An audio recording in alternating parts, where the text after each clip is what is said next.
Let us pray. In the name of the Father, and of the Son, and of the Holy Spirit. Amen.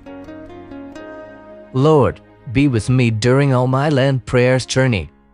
Let me be honest with myself. Let me see everything that is wrong with my soul and my heart and admit my shortcomings and sins.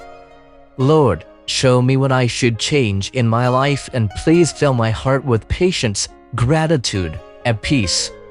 Please teach me to accept others and show my love to them. Lord, please guide me to the path which leads closer to you. I pray to reconcile with you and live in the light of your grace.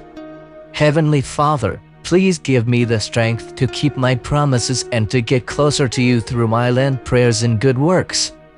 In the name of Jesus. Amen. As Jesus said in Mark 1 verse 15, the time has come. The kingdom of God has come near. Repent and believe the good news. These words summarize the main idea of the Lent period. The promised land, the kingdom of God, is here, right next door, but your efforts are needed to enter it.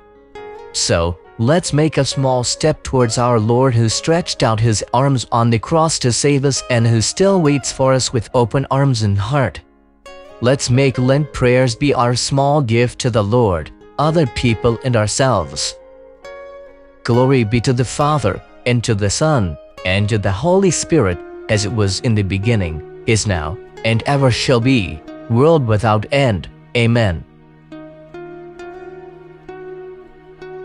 If you're blessed by this video, please give it a big thumbs up, subscribe and click on the notification bell to get notified anytime we upload a video, and also share to friends and family members.